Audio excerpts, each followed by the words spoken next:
Picture this: a longship cutting silently through the cold, misty waters of the North Atlantic, its dragon-headed prow slicing through waves that have swallowed countless secrets. The Vikings were the greatest explorers of their age, masters of the sea who settled lands from Greenland to what may have been the shores of North America itself. Yet some of their most ambitious settlements and entire communities that thrived for generations vanished so completely that for centuries, many believed they were little more than myth. What happened to these lost Viking colonies? How could whole villages, farms, and families simply disappear from the pages of history? This is one of archaeology's most haunting puzzles, and today we're setting out on a journey to uncover the truth behind these ghost settlements. We often think of the Vikings as conquerors, fierce warriors who raided and roamed with seeming invincibility.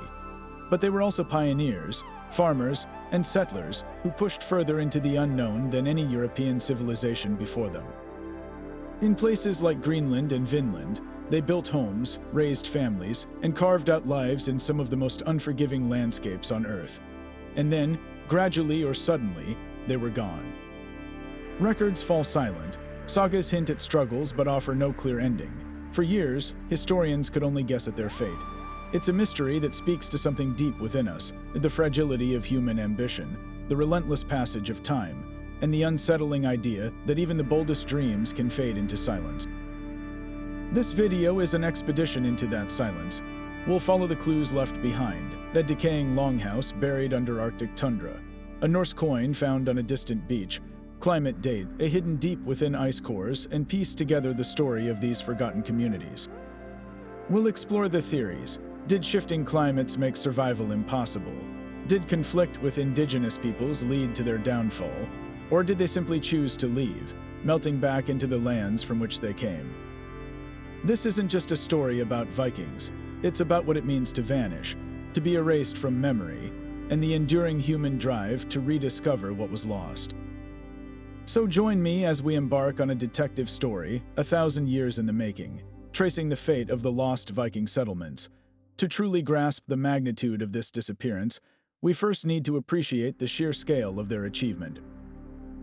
The Viking Age, a period spanning from the late 8th to the mid-11th century, was not just an era of raids. It was a breathtaking chapter of exploration. While other European kingdoms were largely focused on their immediate borders, Norse sailors were launching themselves into the vast, terrifying emptiness of the North Atlantic Ocean. Theirs was the most significant expansion of European territory since the fall of Rome. But unlike the Romans who marched over land, the Vikings conquered the sea. This audacious expansion was made possible by one thing: their revolutionary ships. The iconic longship, with its shallow draft and flexible hull, was a masterpiece of naval engineering. It could navigate deep ocean waves just as easily as it could slide up a shallow river, making it the perfect vessel for both raiding up inland waterways and crossing open seas. But for these ambitious Atlantic voyages, they relied more heavily on another vessel, the Nar. This was a broader, sturdier cargo ship, designed not for speed in battle, but for capacity and stability on long, perilous journeys. It was the Nar that carried the families, the livestock, the tools, and the hopes of an entire settlement across thousands of miles of cold, unforgiving water. Their skill, however, went far beyond just building incredible boats. These explorers possessed a sophisticated understanding of navigation that seems almost supernatural to us today. Without compasses or detailed charts, they read the environment like a book. They observed the migratory paths of birds, knowing certain species would fly directly towards land. They studied the waves, the cloud formations, and the water's color for clues about what lay ahead. Most remarkably, they may have used a mysterious tool called a solarstein, or sunstone, a crystal that could polarize light, allowing them to locate the sun's position even on completely overcast days, guiding them with a sliver of hidden light when the sky offered no answers. Driven by a thirst for new land, trade, and adventure, they island hopped across the Atlantic with breathtaking audacity. From Norway, they settled Iceland. From Iceland, the legendary Erik the Red, exiled for manslaughter, led a fleet to colonize Greenland, shrewdly naming the icy vastness, Greenland, to attract more settlers. And from Greenland, his son, Leif Erikson, famously ventured even further west, reaching a land he called Vinland, which historians and archaeologists now believe was the northeastern coast of North America, a full 5 centuries before Columbus.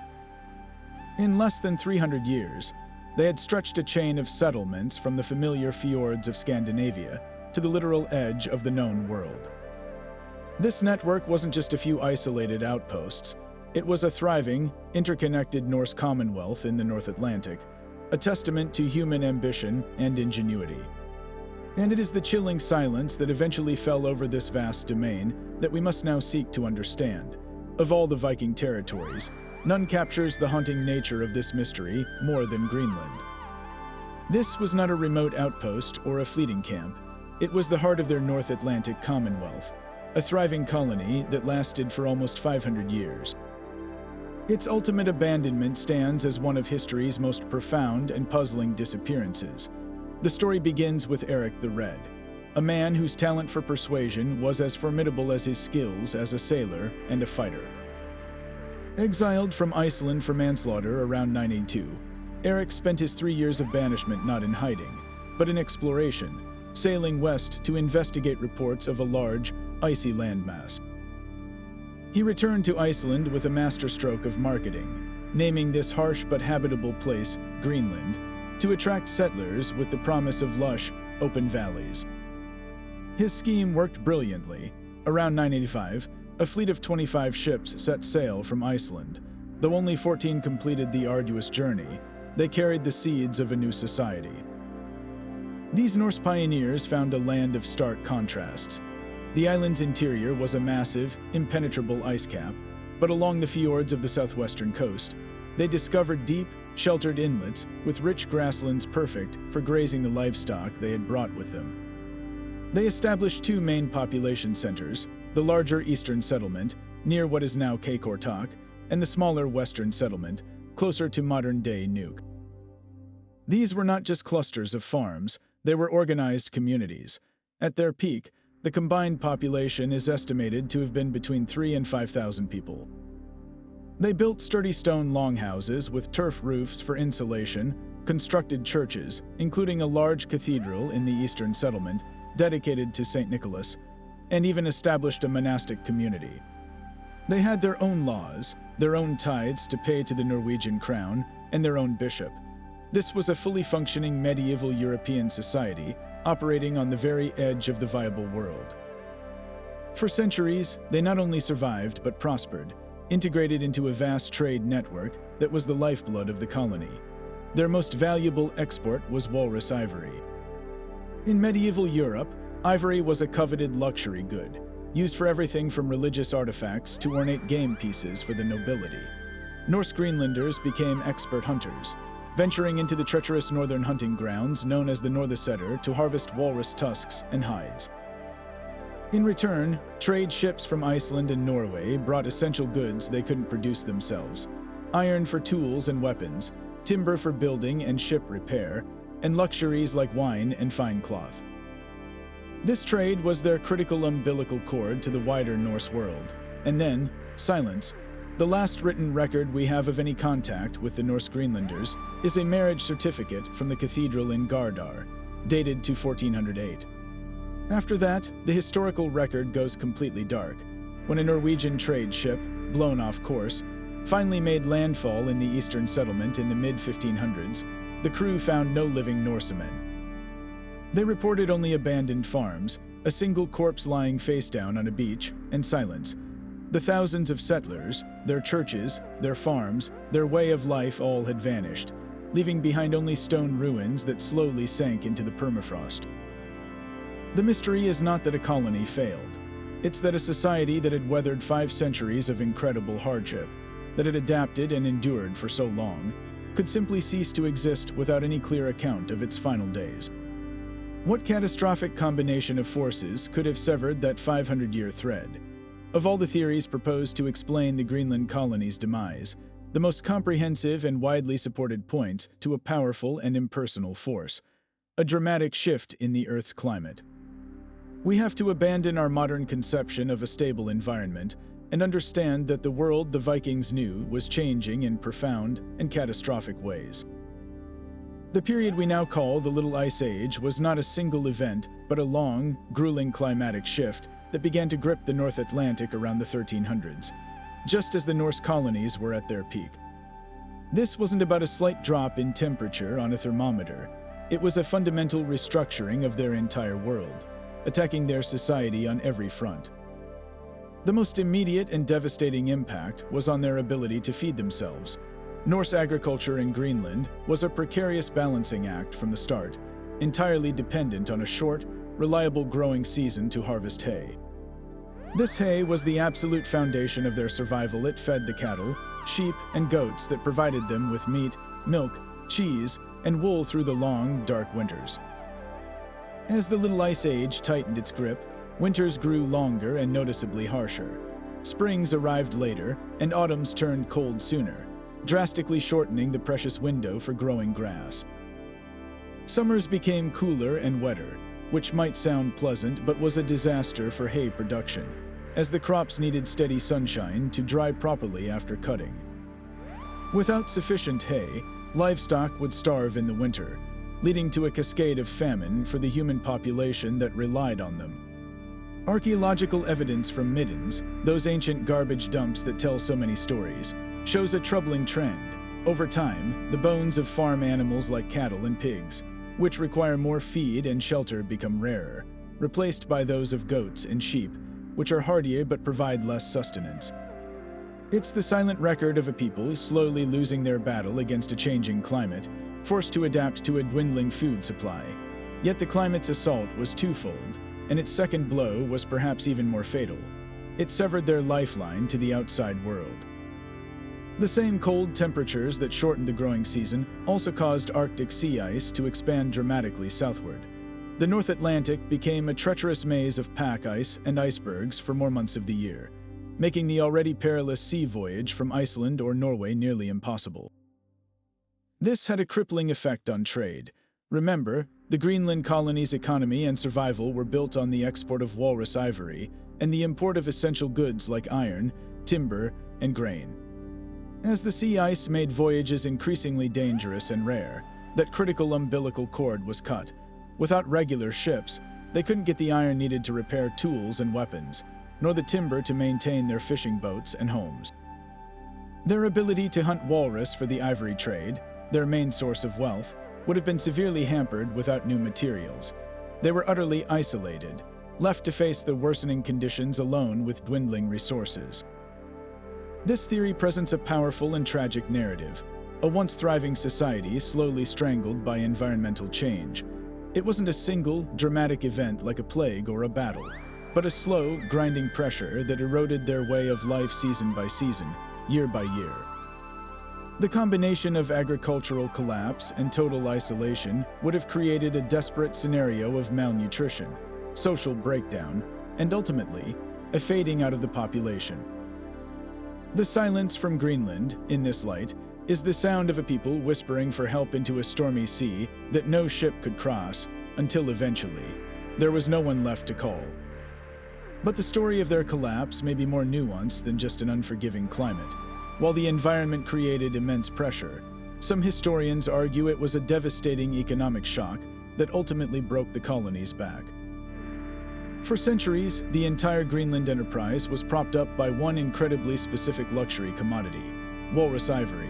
Every aspect of their trade, their connection to Europe, and their reason for being in that harsh environment relied on the value of those tusks in the markets of London, Paris, and Rome. This wasn't a diversified economy. It was a single industry town at the very edge of the world, and when that industry crashed, it may have pulled the entire society down with it. The Norse Greenlanders' hunting expeditions were feats of incredible bravery and endurance. Each summer, crews would sail north to the remote hunting grounds of the Norðsetur, a journey of weeks into a landscape of ice and isolation. Here, they would hunt the Atlantic walrus, massive and dangerous creatures. The primary goal was always the tusk's long, curved teeth of dense ivory that were highly prized in medieval Europe. This was not a subsistence hunt. It was a commercial operation on an industrial scale for its time.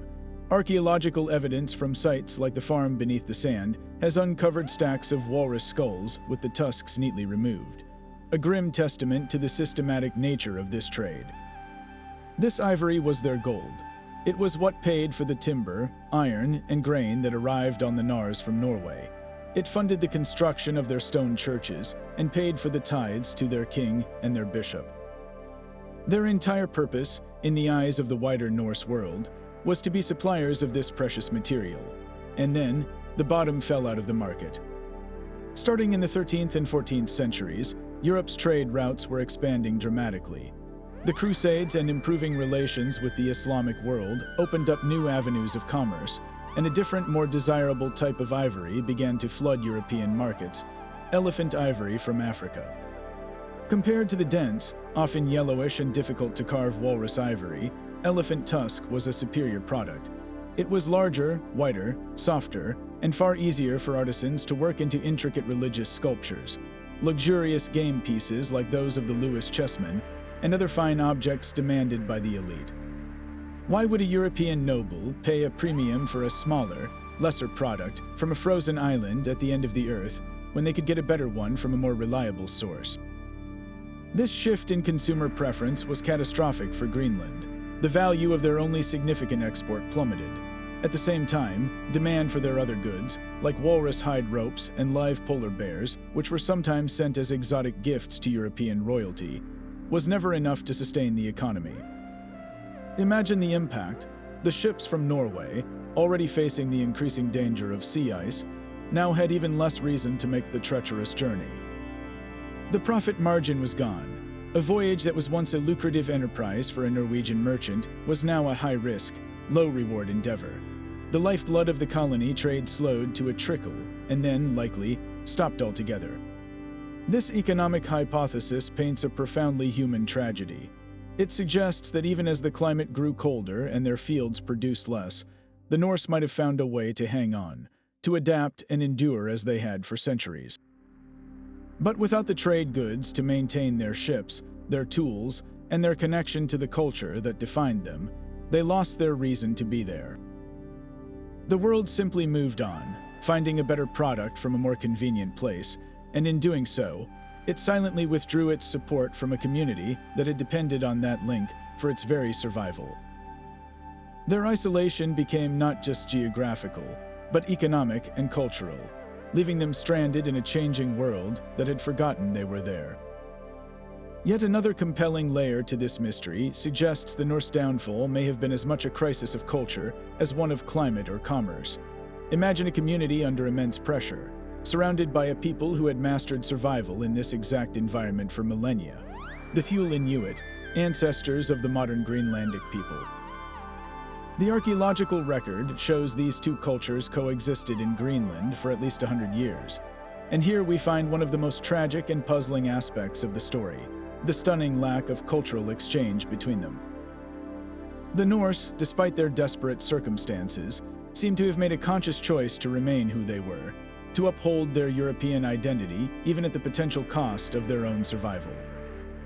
The contrast in their ways of life could not have been more stark. The Inuit were nomadic hunters, the ultimate specialists in Arctic survival. Their entire technological and cultural toolkit was designed for life on the ice and sea. They built quick, agile kayaks and larger umiaks from stretched seal skin, perfect for hunting marine mammals. They crafted toggle-headed harpoons that would rotate inside a seal's body, ensuring the catch couldn't escape. They sewed waterproof clothing from seal gut and built temporary, movable shelters. Most importantly, their diet was almost entirely based on the rich, year-round bounty of the sea: seal, whale, and walrus, which provided ample fat and protein even in the deepest winter. The Norse, by contrast, were Scandinavian farmers suddenly transplanted onto the top of the world. Their entire identity was tied to the land. They measured wealth in cattle and land holdings. Their social structure, their laws, and even their religion were rooted in a pastoral, agricultural way of life. They tried to replicate this world in Greenland, building stone longhouses and barns, clearing fields for hay, and grazing their livestock. While they did hunt walrus for trade, their daily subsistence diet was heavily reliant on their farms dairy products from their cows and goats, and meat from their domesticated animals. When the climate cooled and their farms began to fail, they were staring into an abyss that their own cultural playbook had no answer for. And this is where the mystery deepens into profound human stubbornness. The archaeological evidence reveals almost no adoption of Inuit technology by the Norse. We find no Inuit-style harpoon heads in Norse farmsteads, no remains of skin-covered kayaks. Their toolkits remain stubbornly European. Even more tellingly, analysis of human skeletal remains shows a clear dietary divide. While the Inuit bones show a classic marine signature, the Norse bones tell a different story. Even as their farms failed, their diet remained heavily reliant on land-based food, with a shocking lack of seal or whale protein, especially in the later years. It seems that as their livestock dwindled, they simply ate less rather than fully embracing the sea's plentiful bounty right in front of them. Why would a people famously adaptable as sailors and explorers refuse to adapt in the one way that might have saved them? The answer likely lies in the very core of their identity. To the Norse, adopting the Inuit way of life may have been seen as more than just a practical change. It might have been perceived as a form of cultural suicide, a descent into what they would have viewed as primitive savagery. They were Christians, subjects of a Norwegian king, with a bishop and a cathedral. The Inuit were pagans who lived a life utterly alien to their European sensibilities. To abandon their longhouses, their churches, and their livestock for a sealskin tent and a harpoon may have been an unimaginable loss of self, a price they were not willing to pay even for survival. Their tragic end, therefore, becomes a powerful and somber lesson about the invisible boundaries of culture, and how the very traditions that define a people can also, under the wrong stars, become the walls of their own cage. While the Greenland colony's end was a slow, centuries-long fade, the story of Vinland is the exact opposite, a brilliant, sudden flash of discovery that vanished almost as quickly as it appeared.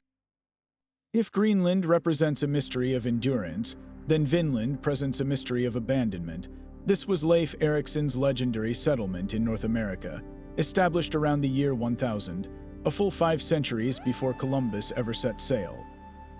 It was the first European foothold on a new continent, a place the sagas describe as so rich with resources that butter dripped from every blade of grass. Yet within a few years, perhaps a decade at most, it was completely deserted. Why would a community walk away from such a land of plenty? The answer lies not in a struggle against nature, but in a fatal collision of cultures.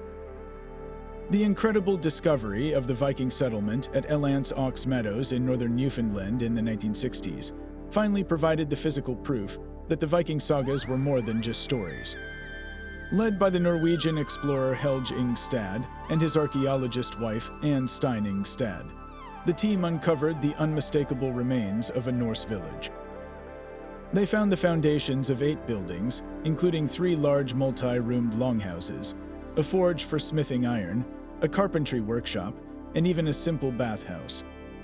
The artifacts left no doubt: a bronze cloak pin, a stone lamp, a ringed pin made of bone, and most conclusively, slag from iron working, a technology the local indigenous people did not possess. This was Vinland, or at least a part of it. Meadows wasn't a small, struggling camp. It was a substantial base camp, capable of housing between 70 and 90 people. Evidence suggests it was used as a wintering station and a gateway for further exploration south into warmer, even more resource-rich lands the Vikings called Markland and Hop. The sagas describe these southern areas in glowing terms. They told of wild grapes perfect for making wine, towering trees ideal for shipbuilding, a precious commodity in treeless Greenland, and salmon-filled rivers. The base at Meadows was perfectly positioned to support these expeditions. It was a hub for repairing ships, processing resources like timber and fur, and preparing for journeys deeper into the continent. For a people from the austere landscapes of Greenland and Iceland, this new world must have seemed like a paradise of limitless opportunity. They had everything they needed to establish a permanent, thriving colony. Which makes their sudden departure all the more perplexing. The key to the mystery lies not in the environment, but in the people who had already called this land home for thousands of years. The Norse word for them was skrælingjar, a term used in the sagas for the indigenous peoples they encountered, who were almost certainly the ancestors of the Beothuk or the Micmac. The initial encounters, as recounted in the Greenlander's Saga and Erik the Red Saga, began with cautious curiosity. Trade occurred, with the Norse exchanging milk and red cloth for valuable furs. But this tentative peace was fragile and quickly shattered by mutual fear, misunderstanding, and ultimately, violent conflict. The sagas detail several violent clashes, and the dynamics of these battles put the Norse at a severe disadvantage. While the Vikings were fearsome warriors in the context of European warfare, their tactics and technology were poorly suited to this new kind of enemy. They were used to set peace battles with clear lines. The indigenous peoples were masters of guerrilla warfare, using the dense forests for cover and attacking quickly from canoes. A pivotal moment in the sagas describes a pivotal moment where the Norse leader, Thorvald Eriksson, Leif's brother, is killed by an arrow shot from behind during a skirmish. His dying words are poignant and telling. He reportedly said, "This is a rich country we have found. There is abundance of fatness around my belly." It was a grim admission that the land's wealth was matched only by the deadly cost of trying to claim it. The final straw, according to the sagas, was a large-scale attack. The Norse, realizing they were vastly outnumbered and facing a foe they could not defeat in a war they could not win, made a calculated decision. The risks of staying constant fear of attack, the loss of more people simply outweighed the tremendous benefits of the land's resources. They chose survival over sovereignty. They packed their ships, abandoned their sturdy longhouses, and sailed back to Greenland, leaving Vinland to the mists of legend. They had found the gateway to a new world, but they quickly learned that a doorway swings both ways, and on the other side stood a people who were not willing to let them in. For centuries, the tales of Vinland were just that, tales. They were enthralling narratives tucked away in the Icelandic sagas, stories of a lush land of wine and timber across the Western Sea. Most historians viewed them as a blend of myth and distant memory, fascinating but unprovable folklore. The idea that Vikings had reached North America 500 years before Columbus was a romantic notion, but it lacked the one thing required to shift it from legend into history: concrete proof. That proof arrived not with a grand announcement, but with the quiet, determined work of two explorers who decided to trust the old stories and follow them to the edge of the map. The quest was led by the Norwegian explorer Helge Stad and his wife, archaeologist Anne Steining Stad. Helge was a man of unique conviction. After a lifetime of exploration in the Arctic, he became fascinated by the Vinland sagas. While other scholars scoured maps for possible locations, Ingstad took a radically different approach. He reasoned that the descriptions in the sagas of a long, flat coastline with a vast, sheltered bay pointed not to a random spot, but to a very specific type of geography. He pored over nautical charts and, in 1960, began a methodical survey of the northernmost coast of Newfoundland, Canada. His search was based on a simple but powerful idea. If the Vikings described a place where you could sail into a bay and beach your ships right next to your houses, that's exactly what he would look for. The breakthrough came in the tiny, remote fishing village of Elands Meadows. Asking local residents about any unusual, old mounds in the area, he was led to a group of overgrown ridges near the sea by a fisherman named George Decker. To anyone else, they might have looked like natural features, but to Helge Stad, who had seen Norse ruins in Greenland, their shape was unmistakable. These were the remains of ancient longhouses, their outlines still visible beneath the turf. He immediately contacted his wife, Anne Stein, who assembled a team of archaeologists. From 1961 to 1968, they meticulously excavated the site, and what they uncovered sent shockwaves through the historical world. The team unearthed the foundations of 8 distinct buildings, all unmistakably Norse in design.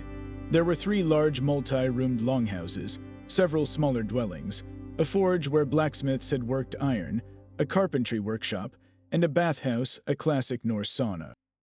This was not a temporary camp. It was a small village, a base capable of supporting between 70 and 90 people through a winter. The artifacts they found removed all doubt.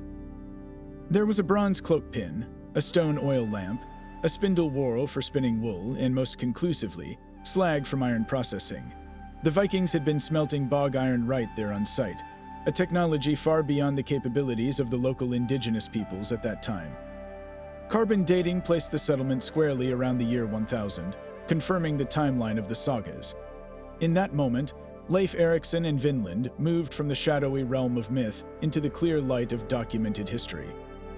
Yet, as is often the case with great discoveries, this moment of triumphant confirmation also opened the door to an even deeper and more perplexing mystery. Eland's Ox Meadows was proof of arrival, but it was also proof of departure. The settlement showed signs of being deliberately abandoned, not destroyed. The buildings were left empty, and the valuable tools were taken. Why would a group go to the immense trouble of sailing across the treacherous North Atlantic, building a sturdy, well-equipped base camp in a land of incredible resources, and then simply pack up and leave, never to return? The discovery didn't answer the question of Vinland's failure. It made that question infinitely more urgent. We now knew for certain they were here. The haunting new puzzle was understanding why they chose to let it all go. Yet the sagas suggest this economic exchange was a fragile bridge across a vast cultural divide, one built on a foundation of mutual apprehension. The Norse, coming from a worldview that emphasized land ownership, settlement, and a clear hierarchy of power, likely saw the indigenous peoples through a lens of superiority and potential subjugation. The Skraelings, for their part, would have viewed these strange, pale newcomers with deep suspicion, a tightly knit group building permanent structures on their land and possessing unknown technologies. This underlying tension needed only a single spark to ignite into open conflict, and the sagas provide several accounts of how that spark was struck. One of the most telling encounters described involves a bull belonging to the Norse. The creature, a massive animal utterly unknown in North America, was reportedly set loose from its pen during a meeting with a group of Skraelings. The sight and sound of this enraged beast charging toward them caused sheer panic, sending the indigenous party fleeing in terror back to their boats. While this might read like a comical misunderstanding, its consequences were deadly serious. From the Skraeling perspective, the Norse were not just odd visitors. They controlled terrifying, monstrous creatures. This incident likely cemented a view of the settlers as a dangerous and unpredictable threat, eroding any nascent trust. Violence soon followed. The sagas recount a series of clashes that began with a trade gone wrong, a dispute over a weapon, perhaps, or a perceived insult, and escalated rapidly into battle. The Vikings, for all their legendary prowess as warriors, found themselves fighting a type of war for which they were completely unprepared. Their preferred tactics involved shield walls and close-quarter combat with axe and sword, but the Skraelings employed highly effective guerrilla warfare. They used the dense forests for cover, attacking from concealment with swift hit-and-run raids. Their weapons of choice were not swords but bows, slings, and hurled stones, allowing them to strike from a distance where Norse strength and armor were far less effective. A pivotal moment in the sagas underscores this fatal mismatch. Thorvald Eriksson, brother of Leif Erikson, is exploring a coastline when he and his men come across 3 skin boats pulled up on a beach, with 9 Skraelings sleeping underneath. In an act of unprovoked aggression that speaks to the Norse mindset of dominance, Thorvald and his men attack, killing 8 of the sleepers. Only 1 escapes. This brutality guaranteed retaliation. Later, a large force of Skraelings and a fleet of skin boats returns to attack the Norse camp. In the ensuing battle, Thorvald is struck by an arrow fired from the woods. He pulls it out, telling his men, "This is a rich country we have found. There is abundance of fatness around my belly." The wound proves fatal, making him one of the first European casualties in North America. His dying words are a tragic epitaph for the entire Vinland venture. The land was incredibly rich, but the cost of claiming it was ultimately too high. The final straw, as the sagas tell it, was a large-scale assault led by a figure described as a native king. Using catapults or large slings to hurl projectiles, the Skraelings laid siege to the Norse position. Though the settlers mounted a fierce defense, even frightening their attackers by unleashing a sword-wielding, shrieking Freydis Eiriksdottir, who bared her breast and slapped it with a sword, the message was clear. They were hopelessly outnumbered. surrounded in a vast land they did not understand, facing an enemy they could not intimidate or defeat decisively. The strategic reality became unavoidable. A permanent settlement would require constant vigilance, the loss of more lives, and the perpetual risk of annihilation. The potential riches of Vinland, the timber, the grapes, the open land were simply not worth the existential price of a never-ending war. The choice to abandon their houses and sail back to Greenland was not an admission of defeat in a single battle, but a sober calculation of survival. They had opened the door to the new world, only to find a strength on the other side that convinced them to close it again, this time for good. If the Eastern settlement's end was a slow and tragic fade, the fate of the Western settlement was something far more abrupt and terrifying. Located deeper into the Arctic, near the modern capital of Nuuk, this smaller community of perhaps 1,000 souls didn't just dwindle. It vanished seemingly overnight around the middle of the 14th century. The archaeological evidence here paints a picture not of gradual decline, but of a sudden, frantic exodus, a frozen moment of panic that has left investigators grappling with a chilling question. What could have scared an entire community of hardy Norse farmers into abandoning their homes so quickly that they left behind their dinner? The Western settlement was always the more vulnerable of Greenland's two Norse communities. It was smaller, further north, and deeper within the Arctic Circle, making it the first to feel the bite of the deteriorating climate. The cooling temperatures and shorter growing seasons would have hit these farmers harder and faster than their kin in the larger Eastern settlement. Yet, the artifacts pulled from the permafrost at sites like the farm known as the Farm Beneath the Sand tell a story that goes beyond a simple response to a few bad winters. They reveal a scene of life interrupted with an almost unsettling urgency. Imagine walking into a home where time has simply stopped. Archaeologists have found tools left half-carved, as if the craftsmen put them down intending to return any minute. There are remains of meals, evidence of food preparation that was never consumed, in a world where every scrap of nutrition was vital, especially as times grew harder. The act of leaving perfectly good food behind is profoundly telling. It suggests there was no time to pack, no time to plan, no time to even finish a meal. Whatever happened, it demanded immediate flight. This wasn't a planned migration or a leisurely retreat. It was a rushed and desperate evacuation. So what force could have provoked such a sudden and complete abandonment? The usual suspects of climate change and economic collapse don't fully explain the haste. A slow starvation scenario would show signs of gradual depopulation and resource exhaustion, not a single moment of flight. This has led to several more dramatic theories. One compelling idea points to conflict. Could the settlement have been attacked?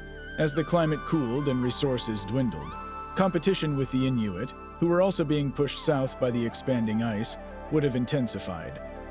A sudden, violent raid on the already weakened settlement could have sent the survivors fleeing in terror towards the presumed safety of the eastern settlement, a perilous journey of hundreds of miles by sea. Another, even grimmer possibility is disease. The isolation of the Norse settlements meant they had little immunity to new illnesses.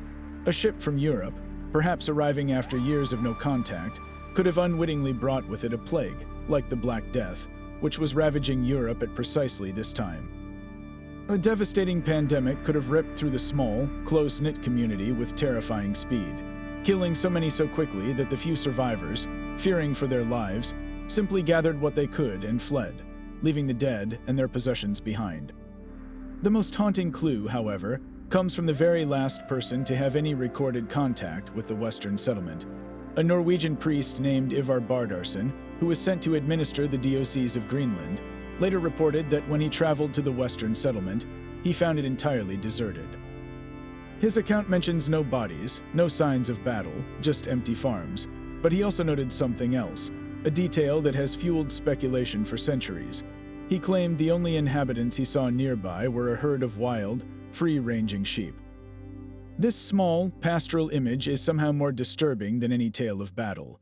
It evokes a silence that is absolute, a community so completely erased that only its livestock remained, quietly grazing amongst the ruins of a world that had vanished without a whisper. The mystery of the Western settlement isn't just about why they left, but what they were running from, a threat so immediate and so overwhelming that it overrode every basic human instinct to stay. to finish a meal, or to complete a task. While the Western settlement's end suggests a sudden, terrifying event, the fate of the larger Eastern settlement presents a different kind of mystery, one of gradual silence and a haunting lack of closure. This was the heart of Norse Greenland, home to the bishop's seat at Gardar and the magnificent H-Valsey church, and its story doesn't end with a bang, but with a whisper, the last, faint echo of a society fading from history. Our most poignant glimpse into these final days comes from a single, beautifully mundane document, a marriage certificate from 1408. This record, preserved not in Greenland but in Iceland, describes a wedding held in the stone walls of H-Valsey Church between Thorstein Olafsson and Sigrid Bjørnstadtir, two Icelanders who had been wintering in Greenland. It is a perfectly ordinary record of a perfectly ordinary event, which is precisely what makes it so extraordinary. It shows that, even at this late date, the core rituals of Norse Christian society were still being observed.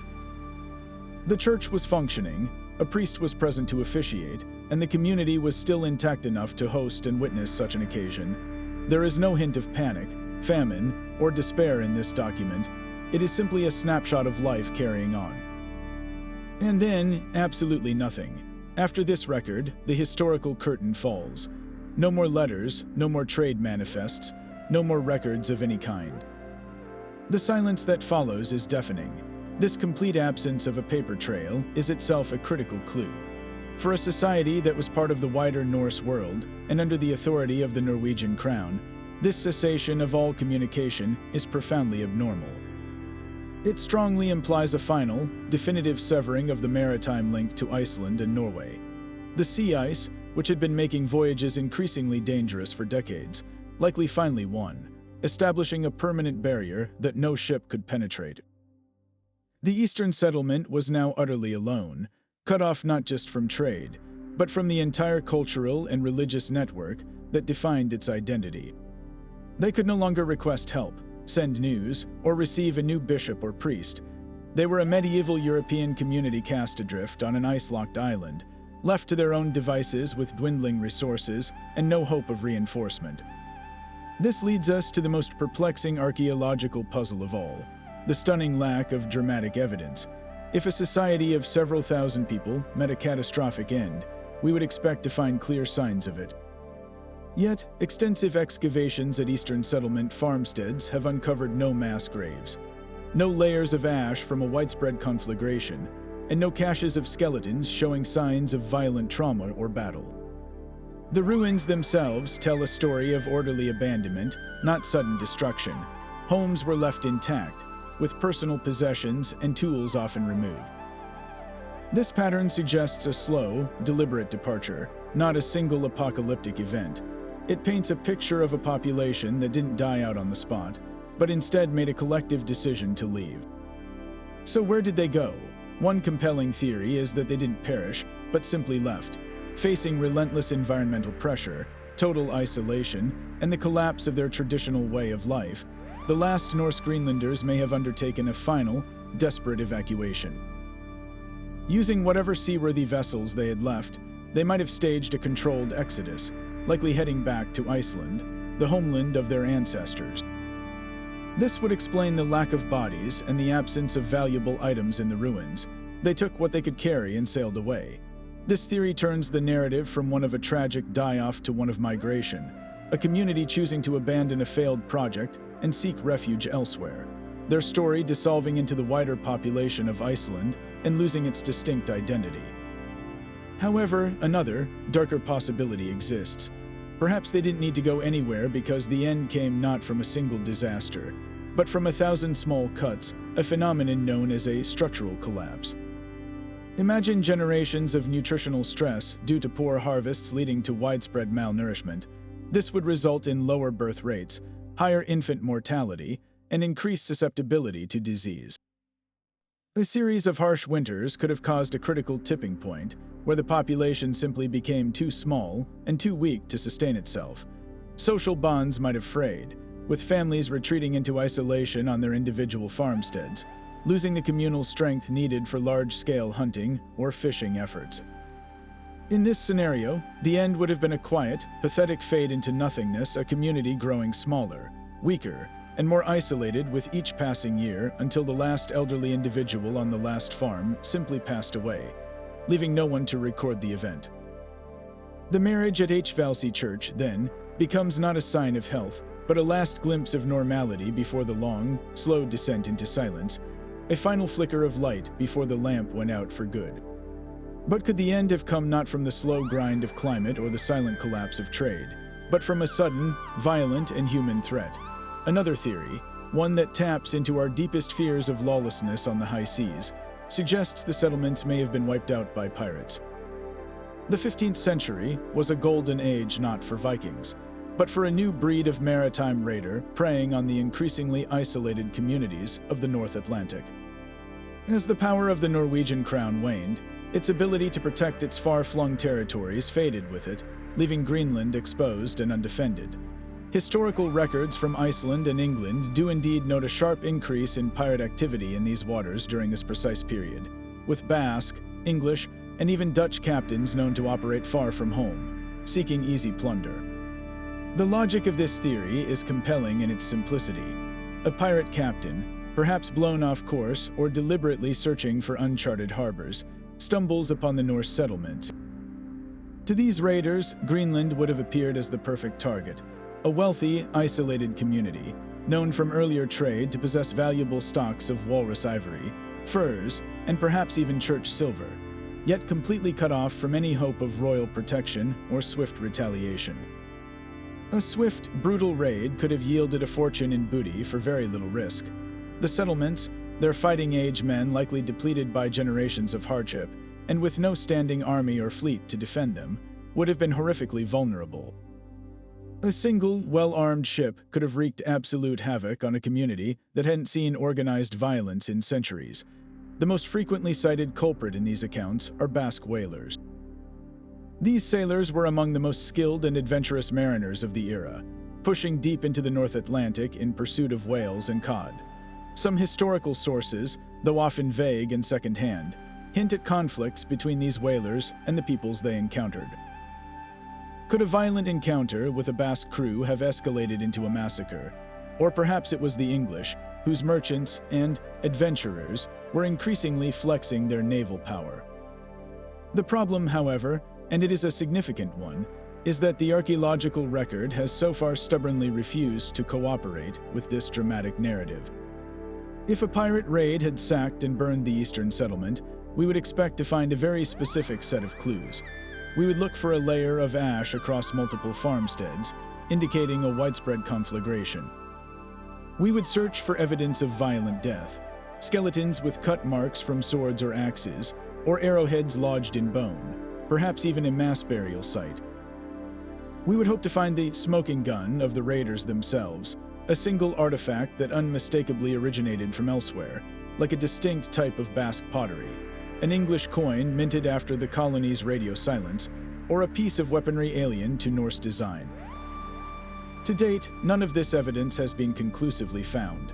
The ruins show no signs of large-scale burning. The few human remains uncovered do not tell a story of violent ends, but of malnutrition and hard labor. The material culture left behind remains resolutely, purely Norse. This absence of proof forces historians to view the pirate theory with deep skepticism. It's not that such an event was impossible. It certainly was within the realm of probability. But without physical evidence, it remains in the category of historical speculation, a haunting and dramatic what-if, but not a case closed. The silence from the ground suggests that if pirates did come, they may have found little worth plundering from a society already on its knees. Or perhaps they arrived only after the settlements were already empty, encountering ghost towns rather than thriving communities to sack. The pirate theory endures not because it is proven, but because it satisfies a very human desire for a clear, exciting, and definitive ending to a story that is, in reality, far more ambiguous and slow-moving. A tragedy not of a single violent act, but of a light gradually dimming until it simply vanishes. Yet another possibility, one that strikes a primal fear of invisible enemies, is the specter of disease. Could a plague have swept through the settlements, cutting them down with a swiftness that starvation and climate change could not. The timeline makes this a tantalizing, though complicated, theory. The most devastating pandemic in human history, the Black Death, was ravaging Europe in the mid-1400s. We know from Icelandic annals that the plague reached that island with horrific force in 1402, wiping out perhaps half to two-thirds of the population in a matter of years. Greenland was part of this same Norse network. A trading vessel fleeing the chaos in Iceland or Norway could have easily carried more than just cargo, inadvertently bringing infected rats or their disease-ridden fleas to the shores of the eastern settlement. The impact of such an introduction would have been apocalyptic. After generations of isolation, the Norse Greenlanders would have had zero immunity to new diseases. Their population, already likely stressed by malnutrition, would have been what epidemiologists call virgin soil, highly susceptible to infection. The Black Death was notoriously efficient, killing victims within days of the first symptoms appearing. A single ship docking at Herjolfsnes could have unwittingly unleashed a biological firestorm. In such a closed, tight-knit community, the disease would have spread with terrifying speed from farm to farm, leaving no time for organized response or care for the dead. This scenario could perfectly explain the suddenness of the Western settlement's abandonment and the subsequent eerie silence from the East. A society can endure many hardships, but a plague attacks the very fabric of a community by destroying the people themselves, leaving behind empty houses and untended fields. However, this seemingly neat explanation is frayed by a significant chronological problem. The last solid evidence we have of a functioning society in Greenland is from the early 1400s, like the H. Valsey wedding in 1408. The Black Death's arrival in Iceland in 1402 is close, but the pandemic's main sweep through Norway had occurred decades earlier, around 1349. If the plague was going to arrive in Greenland via its regular trade routes, the most likely window would have been in the mid-1400s, not the early 1400s.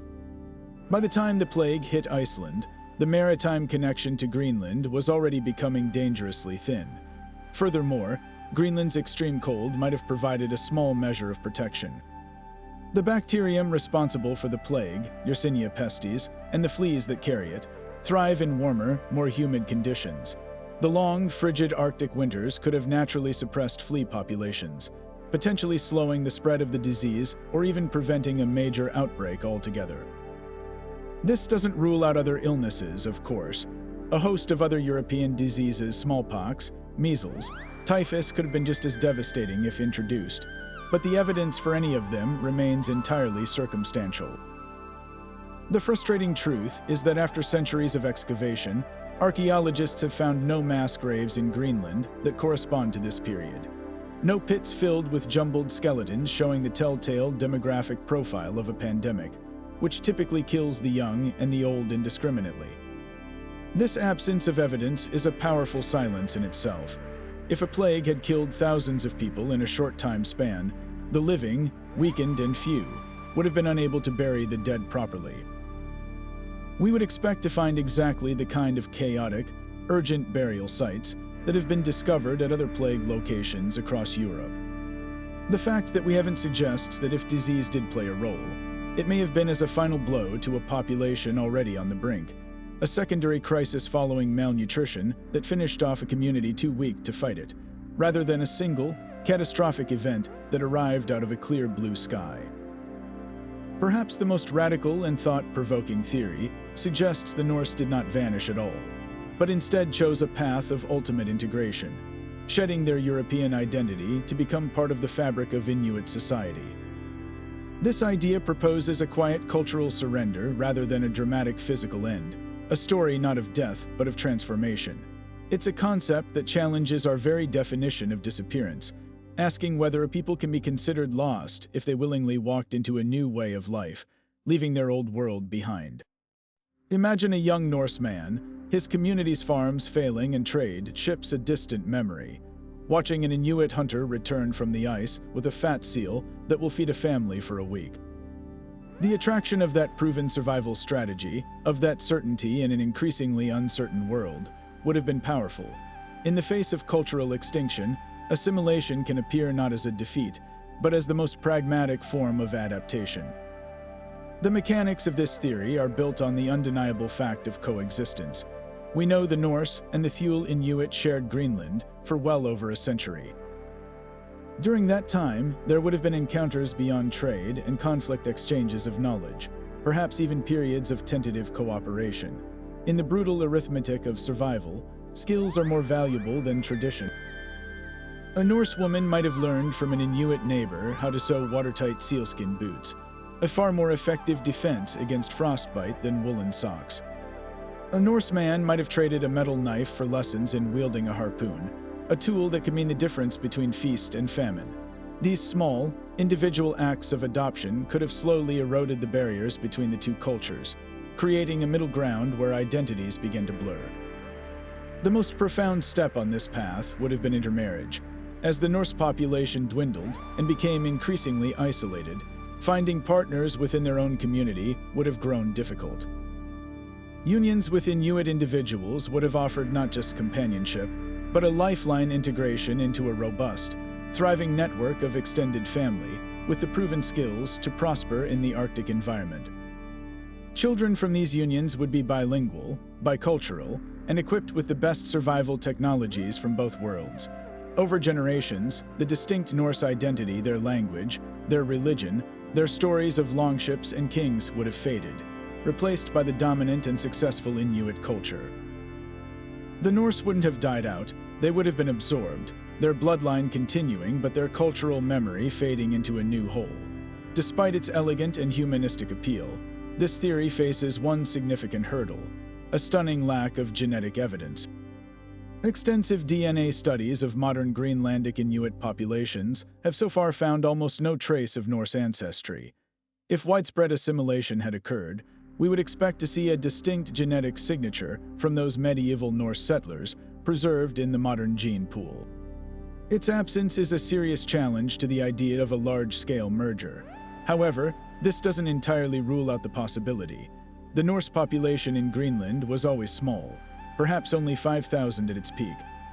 If assimilation happened slowly over generations, and if those mixed ancestry descendants later integrated fully into the much larger Inuit population, the Norse genetic contribution could have been diluted to the point of being statistically invisible to current testing methods.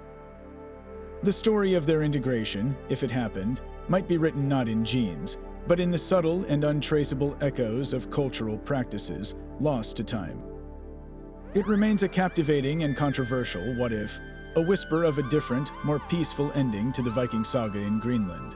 For decades, the mystery of the vanished Vikings was a puzzle with too many pieces missing, a story told through sagas and silence rather than hard evidence. That has all changed dramatically in the 21st century, as a new generation of archaeological detectives has taken up the case, armed not with shovels alone, but with an astonishing array of high-tech tools that are allowing us to peer into the past without ever breaking the ground. This isn't the archaeology of your grandfather's generation. This is a digital revolution that is systematically stripping away layers of time and soil to reveal secrets once thought lost forever. One of the most powerful new tools in this arsenal is satellite imaging and aerial spectroscopy. Scientists can now analyze the light reflected off the Earth's surface from satellites and specialized aircraft. Different materials, stone, soil, vegetation, and even decomposed organic matter from ancient farm middens, reflect this light in unique signatures. By scanning vast landscapes in Greenland and Canada for these subtle spectral fingerprints, researchers can identify what they call Paleo-Scandinavian signatures. They're looking for the ghostly outlines of longhouses hidden beneath the turf, the faint discoloration in grass that betrays a long-vanished fence line, or the specific chemical residue in the soil that suggests a Norse iron-working forge. This technology allows them to survey enormous areas quickly, pinpointing promising sites for ground teams to investigate, turning a needle in a haystack search into a targeted excavation. On a more localized scale, ground-penetrating radar has become an indispensable tool. Imagine pushing a sled-like unit across a field in Greenland. It sends electromagnetic pulses into the ground and listens for the echoes. When those pulses hit something with a different density than the surrounding soil, like the foundation stones of a wall or the remains of a hearth, they bounce back with a distinct signal. This creates a detailed, three-dimensional map of what lies beneath the surface, a sonic photograph of buried history. At sites already known, like the farm beneath the sand, GPR has revealed additional, previously unknown structures, showing us that these settlements were often larger and more complex than the surface ruins suggest. It allows archaeologists to literally see through time, planning their digs with surgical precision to minimize damage to the site and maximize discovery. Perhaps the most critical evidence, however, is coming from deep within the ice itself. Climate scientists drill long cores out of Greenland's massive ice sheets, extracting cylinders of ice that have built up over millennia, each layer a frozen time capsule of the Earth's atmosphere from a specific year. By analyzing the chemistry of these layers, specifically the concentrations of oxygen isotopes, they can reconstruct an incredibly precise annual record of temperature. This data moves us beyond vague notions of a little ice age and into the stark reality of what the Norse actually endured. The ice cores confirm a period of sustained and profound cold, a climatic downturn that began in the 13th century and peaked in the 14th and 15th centuries, a timeline that matches the colony's decline with chilling accuracy. This isn't guesswork, it's a year-by-year receipt of the terrible environmental price they were forced to pay. But the scientific detective work doesn't stop at temperature. Palynology, the study of ancient pollen grains, adds another layer to the story. Scientists take core samples from the bottom of lakes and bogs near Norse settlements. These sediments preserve a fossil record of the local plant life. By identifying and counting the pollen grains from each layer, they can track how the landscape changed over centuries. In the layers corresponding to the Norse arrival, they see a spike in grass pollen, evidence of land being cleared for pastures. Then, in the critical later period, they document a dramatic decline in those grass pollens and a rise in pollen from hardy, native shrubs. This is the botanical proof of agricultural failure, showing the Norse farmers desperate and losing battle to maintain their way of life against an encroaching, colder environment. All of this technology is converging to paint a more nuanced picture than ever before. It's moving the narrative away from a single, simple cause for the collapse and toward a perfect storm of interrelated crises. The climate data shows us the unrelenting environmental pressure. The soil analysis reveals the resulting nutritional stress, and the remote sensing is now guiding archaeologists to new, undiscovered sites that might hold the final pieces of the puzzle. Every summer, teams return to Greenland and Newfoundland, their expeditions informed by data downloaded from satellites, hoping to find that one conclusive piece of evidence, a final settlement, a hoard of artifacts, or even a mass grave, that will tell the definitive story of the end. The silence of the Vikings is being broken, not by a shout, but by the steady, patient hum of technology, giving voice to a mystery 1,000 years in the making. While the ice cores and soil samples give us the environmental context, and the ruins show us the empty houses, it is the Icelandic sagas that allow us to hear the voices of the people who lived there. These epic narratives, passed down orally for generations before being written on vellum in the 13th century, are far more than just entertaining stories. They are a priceless window into the hopes, fears, and daily realities of the Norse Greenlanders. They transform anonymous skeletons into people with names, ambitions, and heartbreaking struggles, adding a deeply human layer to the archaeological evidence. Consider the Saga of the Greenlanders, which recounts the story of a man named Bjarni Herjolfsson, who gets blown hopelessly off course on his way to Greenland and becomes the first European to sight the mysterious forested coast of North America. His account is not a dry log entry. It's filled with the frustration of a sailor lost in the fog and the awe of discovering an entirely new world by accident. His story directly inspires Leif Erikson's famous expedition to Vinland, which the saga describes with palpable excitement. Leif and his crew build sturdy houses and spend a comfortable winter in a land where, wonderfully, there was no frost all winter and the grass hardly withered. They even find grapevines and trees ideal for shipbuilding, resources that were like gold to settlers from the treeless landscapes of Iceland and Greenland. These passages are bursting with the optimism of a new beginning, the thrill of exploration, and the promise of unimaginable wealth. But the sagas also chronicle the darker side of life on the edge of the world, where small personal disputes could have catastrophic consequences in such an isolated society. The saga of Erik the Red tells of a bitter feud that erupts between two powerful women, Gudrid and Freydis. Gudrid is portrayed as virtuous and wise, while Freydis is cunning, jealous, and brutally ambitious. The conflict between them escalates from whispers and slights into shocking violence when Freydis secretly orders the murder of Gudrid's husband and his entire crew, then threatens to kill any of her own men who speak of the atrocity. This story, whether entirely factual or embellished, reveals a critical truth about the Norse settlements. They were not utopian communities of hardy pioneers, but complex, often fractious societies where rivalries, power struggles, and the brutal code of honor could destabilize the delicate balance required for survival. In a community of only a few thousand, such internal strife could be as dangerous as any external threat. Most hauntingly, the sagas begin to record a creeping sense of isolation that seems to grow with each passing generation. Later tales speak less of bold exploration to new lands and more of the arduous, increasingly rare voyages back to the homelands of Iceland and Norway. There is a palpable sense of the world closing in. The Flomanna saga describes a Greenlandic settler named Thorgils, who makes a desperate attempt to sail to Iceland to resolve a legal dispute, only to be met with storms, sea ice, and shipwreck. His ordeal, battling the elements for survival on the open ocean, reads like a metaphor for the colony's own struggle to maintain its connection to the wider Norse world. The sea that was once their highway was becoming their prison wall. This growing loneliness is perhaps most poignantly captured in the later, more fragmentary tales that hint at a community turning inward and losing its way. One account tells of a Greenlandic Norse hunter who encounters a group of Skraelings and, in a moment of cultural confusion and fear, recites the Lord's Prayer to ward them off, believing the Latin words to be a powerful magic charm.